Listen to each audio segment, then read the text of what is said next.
Menjalankan ibadah puasa Ramadan merupakan kewajiban umat muslim sesuai rukun Islam yang keempat. Tentunya untuk menyempurnakan ibadah puasa Ramadan kita juga harus menjalankan rukun Islam yang ketiga, yaitu menunaikan zakat. Tema kita kali ini pemirsa adalah pentingnya berzakat melalui lembaga resmi. Bersama saya Kelestari, inilah Injambi selengkapnya.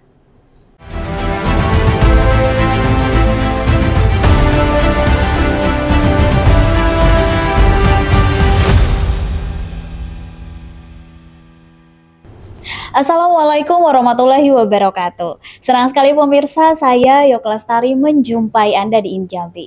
Dan Injambi akan selalu berusaha konsisten memberikan tayangan yang berkualitas, edukatif, dan informatif bagi masyarakat Jambi.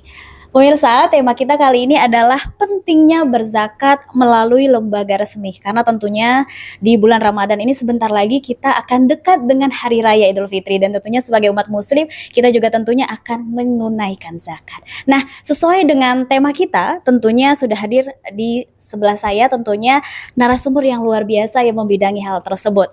Beliau adalah Bapak Haji Zefni Ishak SAG MHI selaku Kepala Bidang Penerangan Agama Islam dan Pemberdayaan Zakat Wakaf Kementerian Agama Provinsi Jambi, dan juga sudah hadir yaitu Bapak Darmendra SM selaku Direktur Eksekutif Insan Madani Jambi. Assalamualaikum Bapak Zefni dan Bapak Darmendra. Bagaimana kabarnya hari ini? Saya izin ke Pak Zefni terlebih dahulu. Waalaikumsalam warahmatullahi wabarakatuh. Alhamdulillah baik. Alhamdulillah baik ya Pak ya. Kebetulan Provinsi Jambi akhir-akhir ini cuacanya agak hujan, mendung, namun tetap semangat menjalankan ibadah puasa ya Pak ya. Iya, alhamdulillah ya. Cuacanya mendung. Alhamdulillah baik. Dan Bapak Darmendra, bagaimana kabarnya hari ini Pak? Alhamdulillah sehat sekali. Sehat sekali. Tentunya juga ini kita membicarakan tentang lembaga resmi. Seperti apa tentunya, berapa pentingnya menjalankan zakat melalui lembaga resmi begitu ya Pak ya. Baik, saya izin pertama terlebih dahulu ke Pak Zefni terlebih dulu Pak Darmendra. Sesuai dengan tema kita Pak, mungkin sebelum jauh kita membicarakan zakat melalui lembaga resmi. Mungkin lebih baiknya dijelaskan terlebih dahulu sebetulnya hikmah zakat ini seperti apa dan jenisnya apa saja Pak? Sebagaimana kita ketahui bahwasanya hikmah zakat itu sangat luas sekali ya, baik itu untuk muzaki sendiri maupun untuk mustahik. Untuk muzaki tentu dengan kita berzakat itu dapat mensucikan, tuzakihim ya, mensucikan harta kita. Kemudian juga memberikan keberkahan kepada kita sebagai muzaki. Kemudian juga dengan kita berzakat itu bisa mengikis sifat-sifat yang ada pada diri kita yang negatif, seperti kikir, bakhil. Itu kan kecenderungan manusia kan itu, dia cinta terhadap hartanya sehingga sulit untuk mendermakan harta. Jadi dengan berzakat hikmahnya kita dapat memberikan keberkahan terhadap harta yang kita miliki. Kemudian untuk macam zakat, pada prinsipnya zakat itu terbagi kepada dua. Jadi ada zakat mal, ada zakat nafs. Nah, kalau zakat mal itu kan banyak ya. Zakat mal itu termasuk juga zakat emas, zakat perak, kemudian zakat tijaroh, zakat kebun ya, kemudian zakat tumbuh-tumbuhan dan sebagainya ya lah ya. Banyak zakat mal. Kalau zakat nafs itu zakat fitrah yang kita akan laksanakan di bulan Ramadan ini. Jadi itu. Baik, jadi artinya zakat yang akan kita laksanakan di bulan Ramadan adalah zakat fitrah begitu ya Pak ya. Baik, lalu seperti apa regulasi pemerintah dalam mengatur lembaga resmi pengelola zakat terutama di Provinsi Jambi Pak? Untuk regulasi tentang lembaga amil itu diatur dalam Undang-Undang Nomor 23 ya tahun 2011. Jadi memang di Indonesia ini ada dua amil ya. Ada amil semi pemerintah yaitu Badan Amil Zakat Nasional Basnas ya. Itu ada di setiap kabupaten, provinsi dan nasional.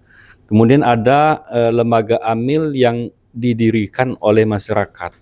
Baik itu oleh yayasan, oleh organisasi badan hukum. Itu namanya lembaga amil zakat LAS. Ini kedua lembaga amil ini baik itu Basnas maupun LAS itu punya otoritas untuk mengumpulkan dan mendistribusikan zakat. Jadi zakat itu kan kalau dikelola oleh muzaki sendiri untuk disampaikan itu mungkin kurang efektif. Ya. Efektif karena itu tidak ada penelitian dari muzaki itu sendiri. Lebih baiknya memang melalui lembaga amil. Baik, artinya juga karena sudah di bawah Kemenak langsung begitu dan sudah dipantau langsung begitu ya Pak ya? Iya. Baik, saya izin beralih ke lembaga resminya langsung Pak, karena baru saja kita bicarakan begitu Pak ya. Baik Pak Darmenda, mungkin terlebih dahulu disampaikan kepada pemirsa di rumah. Untuk Yayasan Insan Madani ini sebelumnya sebetulnya yayasan apa dan sudah berapa lama ada di Provinsi Jambi? Baik, bismillahirrahmanirrahim. Assalamualaikum warahmatullahi wabarakatuh. Alhamdulillah, Insan Madani hari ini sudah berumur 18 tahun berada di Provinsi Jambi. Terus Insan Madani selama ini bergerak dalam bidang lembaga amil zakat dan kemanusiaan yang melayani semua muzaki dan mustahik yang ada di Provinsi Jambi dan sekitarnya. Baik, artinya sudah 18 tahun, sudah cukup lama begitu Pak ya di Provinsi Jambi. Baik, lalu mengapa penting atau seberapa penting masyarakat Provinsi Jambi yang sudah menyaksikan ini menyalurkan zakat melalui lembaga resmi terutama di Yayasan Insan Madani? Iya. Baik, kenapa pentingnya kita harus menyalurkan zakat bersama lembaga secara resmi? Yang paling utama itu adalah di dalam pengelolaan secara transparansi, sehingga dalam pengelolaan ini kita akan melihat di mana saja zakat ini dikelola, di mana saja dia disalurkan, dan di sini juga kita melihat betapa luasnya manfaat zakat ketika berada di lembaga seperti Basnas dan Insan Madani ataupun LAS yang lainnya yang ada di Provinsi Jambi.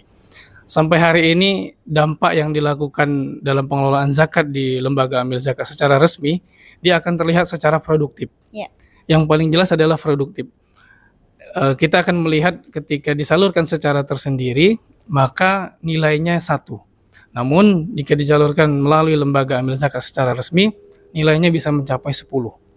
Baik. Seperti itu yang terjadi dan yang kita lihat selama ini.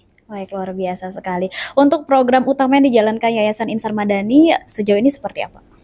Baik, untuk program unggulan Insan Madani yang sudah berjalan melalui zakat ini adalah lembaga pendidikan. Kita memiliki TK, SD, SMP, dan SMA, yang mana sampai hari ini kita kelola melalui dana-dana zakat, yang alhamdulillah semuanya full beasiswa. Sehingga kita ingin menyebutnya adalah sekolah Insan Madani adalah sekolah zakat. Baik, luar biasa. Jadi artinya sekolah Insan Madani adalah sekolah zakat begitu ya. Baik Pak, pemirsa di rumah mungkin masih bertanya-tanya nih.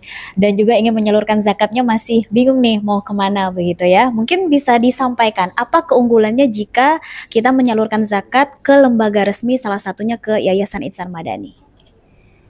Baik, yang pertama keunggulan kenapa harus berzakat di LAS Insan Madani adalah Insan Madani memiliki legalitas yang jelas. Alhamdulillah sudah memiliki izin mulai dari tingkat kota sampai ke provinsi.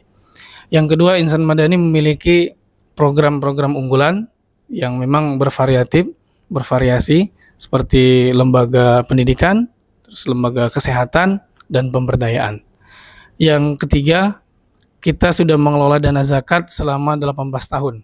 Sehingga dana-dana zakat yang disalurkan melalui LAS secara resmi maka akan dikelola secara produktif. Sehingga kita ingin berbicara tentang pahala, maka ketika menyalurkan zakat bersama lembaga resmi, maka manfaatnya sangat besar sekali. Sehingga orang yang menerima ini adalah sangat-sangat luas sekali. Mungkin itu. Baik, jadi artinya pemirsa di rumah yang baru saja mendengarkan, artinya sudah mulai ada tujuan nih mau kemana nanti nih menyalurkan zakatnya, bisa tadi yang disampaikan oleh langsung begitu ya Pak ya. Baik pemirsa, ini pembicaraan kita masih berlanjut mengenai zakat di lembaga resmi. Namun kita akan jeda terlebih dahulu, tetaplah bersama kami di Injambi.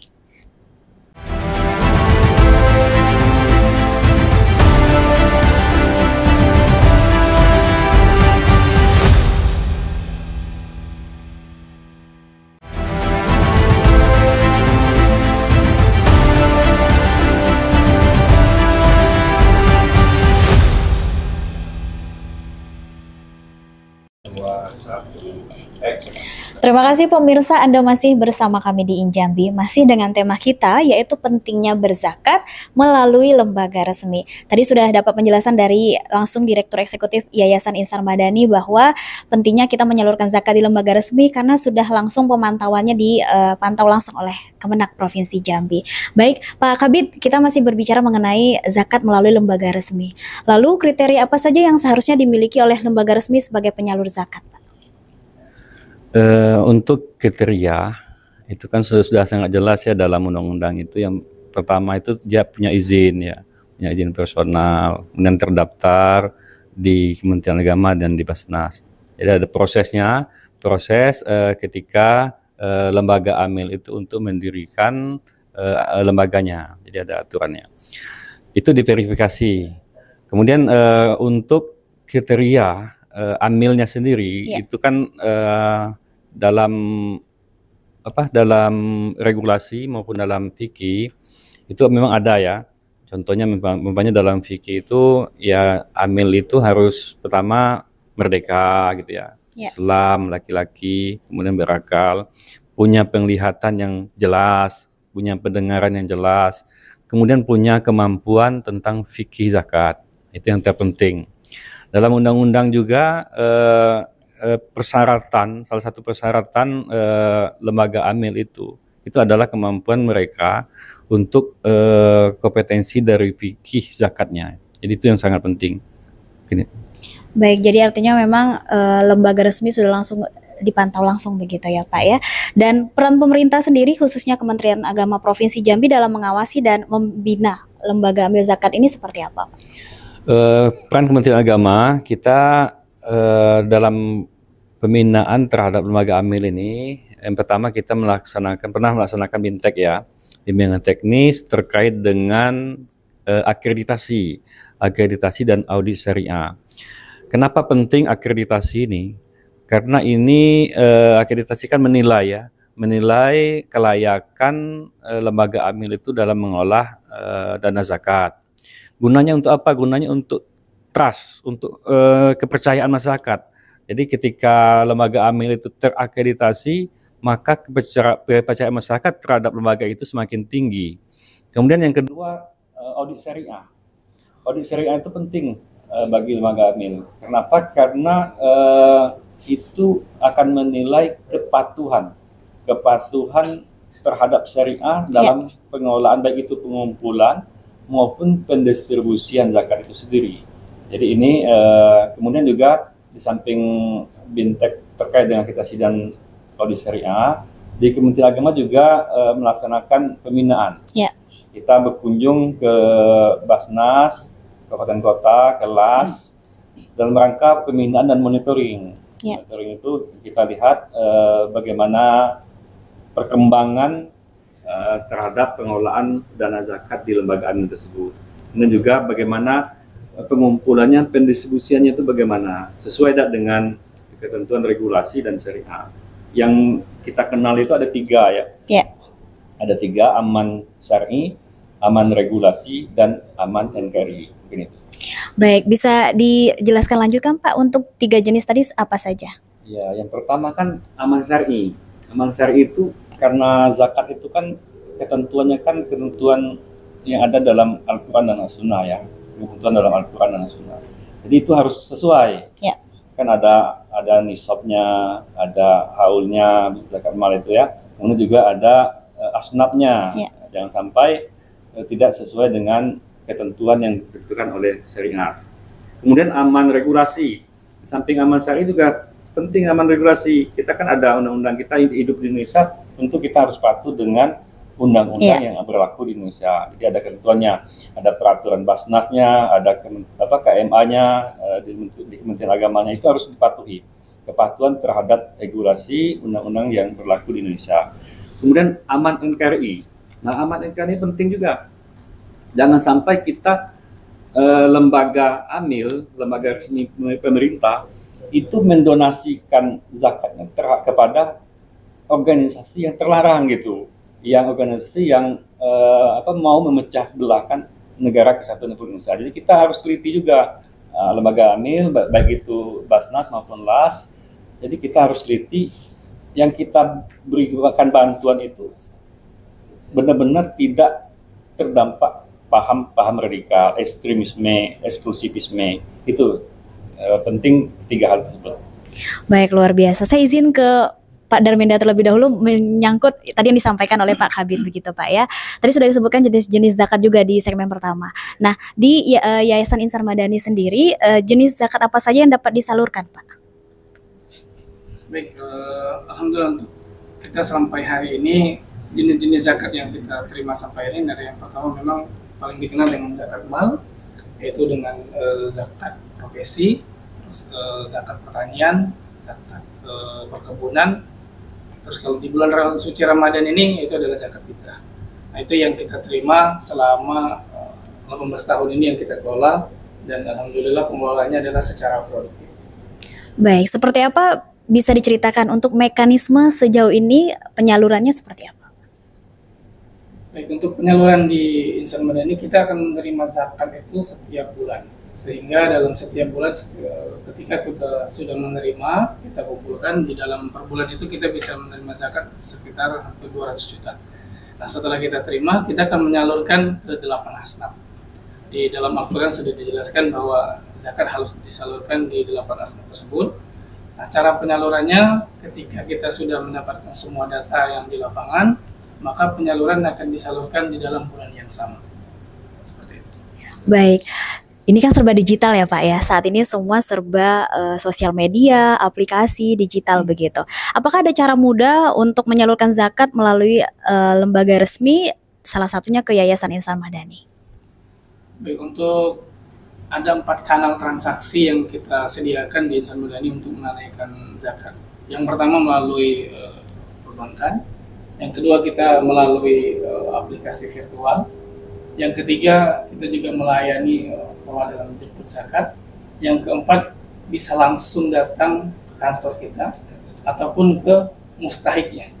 Jadi 4 hal ini yang membuat kita untuk secara transparansi ketika dalam menerima zakat ini, agar semua para muzaki bisa melihat semua aktivitas yang dilakukan oleh lembaga amil zakat Insan Madani. Baik, artinya para muzaki ini atau penyalur zakat ini juga bisa memantau ya Pak ya, selama ini sejauh ini zakat yang diberikan ini diberikan kepada siapa begitu, artinya sudah bisa dipantau langsung begitu ya Pak ya. Baik, nah mungkin bisa diceritakan juga apa dampak positif selama 18 tahun Insan Madani ada di Provinsi Jambi juga, penyaluran zakatnya ada cerita apa mungkin sejauh ini Pak? Baik, selama 18 tahun ini dampak yang kita lakukan untuk membantu pemerintah adalah di dunia pendidikan. Jadi sampai hari ini kita sudah hampir 10 angkatan mengentaskan secara tidak langsung kemiskinan melalui zakat. Orang-orang yang ada di provinsi ataupun di kota Jambi, mereka bisa bersekolah tanpa harus membayar biaya apapun. Contoh, mulai dari seragam, mulai dari buku, terus mulai dari makanan, itu kita sediakan di lembaga amil zakat kita selama 18 tahun ini. Contoh nyata yang sampai hari ini terus berjalan, dampaknya adalah ada salah satu di lokasi kita itu ada boarding, SMP dan SMA Insan Madani yang selama ini setiap hari mereka menikmati yang namanya betapa dahsyatnya zakat itu dikelola oleh lembaga zakat Insan Madani. Sehingga dampak yang mereka rasakan sampai hari ini mereka sudah bisa kuliah ke tingkat seperti di UIN, di UNJA dalam pengelolaan zakat yang kami lakukan selama ini. Baik, luar biasa. Artinya zakat ini yang sudah dijalankan membantu banyak masyarakat begitu ya Pak ya. Berbicara dampak positif, saya beralih ke Pak Kabid. Pak Kabid, seberapa besar peran zakat nih dampak positifnya dalam membantu program sosial dan juga pemberdayaan ekonomi di Provinsi Jambi? Tahan dulu Pak jawabannya, kita akan iklan terlebih dahulu. Pemirsa, seru sekali perbincangan kita mengenai zakat, namun kita akan jeda terlebih dahulu, tetaplah bersama kami di Injambi.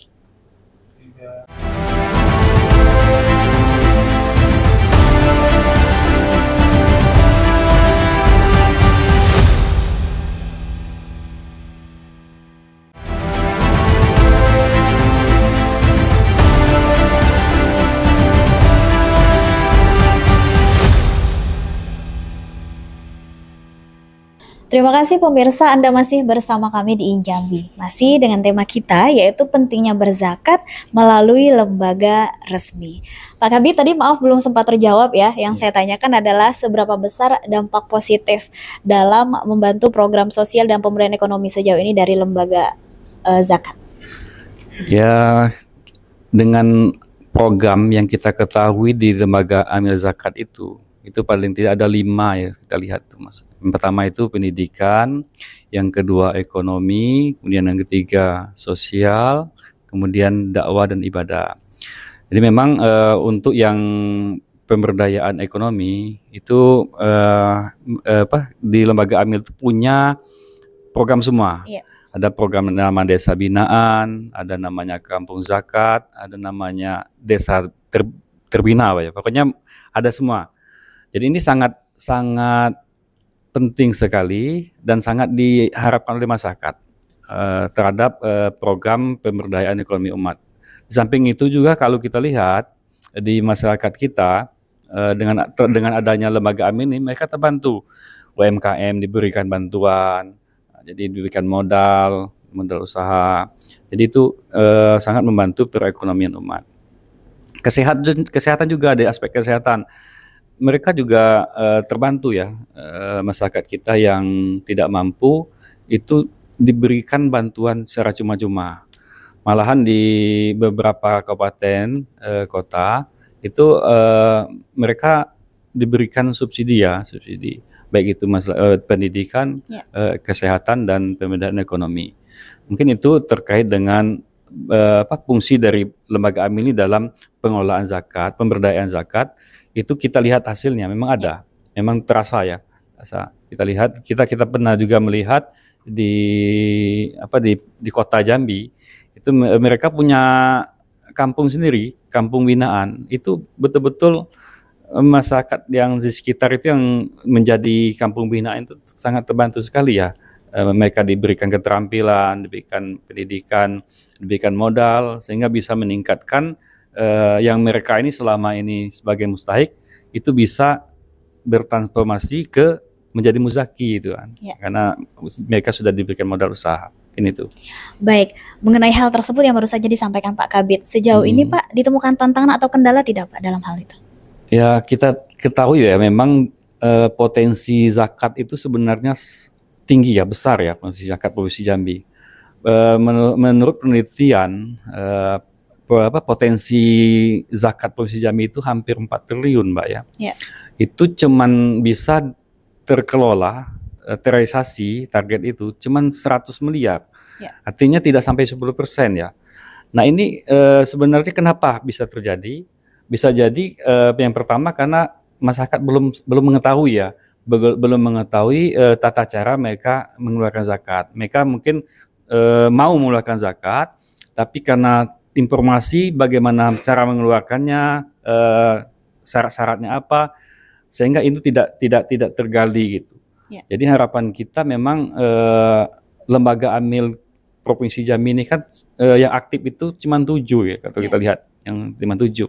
Jadi kalau lembaga AMIL cuma 7 sementara potensinya besar, memang sangat kecil ya untuk mencapai target tersebut. Oleh karena itu memang kita perlu lembaga-lembaga AMIL untuk muncul di Provinsi Jambi untuk bagaimana berlomba mengumpulkan dana zakat di masyarakat sehingga kalau itu terkelola dengan baik, saya yakin apa tujuan zakat itu pengentasan kemiskinan itu bisa teratasi itu ya dengan pengelolaan dan pemberdayaan zakat di Provinsi Jambi. Baik, tentunya harapan kita bersama juga dengan adanya lembaga resmi ini ya Pak, lembaga amil zakat juga dapat membantu perekonomian Provinsi Jambi juga lebih baik lagi sesuai tadi yang disampaikan Pak Kabid juga begitu ya. Iya. Baik, saya izin beralih ke Pak Darmenda, Pak Kabid. Dari sudut pandang Pak Darmenda nih dari Yayasan Insan Madani. Tadi kan di segmen sebelumnya Pak Kabid juga sudah menjelaskan atau menceritakan 3 aman bagi lembaga amil zakat. Nah, dari sudut pandang Bapak Darmenda seperti apa nih menurut hal tersebut? Iya, alhamdulillah kita di sini selalu mengikuti dalam tataran prosedur yang dilakukan dari Kementerian Agama, yang mana tadi disampaikan adalah aman syar'i. Aman Syari ini adalah sangat-sangat signifikan berdampak untuk Yayasan Insan Madani, karena dengan adanya Aman Syari ini semua pengelolaan kami semuanya berbentuk dalam syariat, dalam berbentuk keamanan, jadi sehingga tidak ada dalam kategori penyelewengan ataupun hal yang lain, karena pengawasannya sangat ketat sekali. Karena hari ini kami sudah diaudit syariah. Yang kedua, aman regulasi. Alhamdulillah Insan Madani sampai hari ini semua regulasi kita penuhi, mulai dari tataran izin-izin dari bawah sampai ke nasional ataupun Provinsi Jambi sudah kita penuhi. Yang ketiga yaitu aman NKRI, sehingga dalam penyaluran zakat, infak atau sedekah ini, alhamdulillah Insan Madani selalu transparansi, terus kita diaudit syariah dan diaudit eksternal. Kita alhamdulillah mendapatkan wajar tanpa pengecualian. Untuk audit syariah kita mendapatkan nilai baik, sehingga dari sinilah kita melihat ketika kita berzakat melalui lembaga amil zakat secara resmi, maka sangat signifikan dampaknya untuk masyarakat Provinsi Jambi dan keamanan para muzaki ataupun donatur yang selama ini menyalurkan kepada Insan Madani. Baik, luar biasa. Artinya pemirsa sudah terpercaya begitu ya Pak ya, karena memang langsung diaudit dan di bawah pengawasan Kementerian Agama Provinsi Jambi.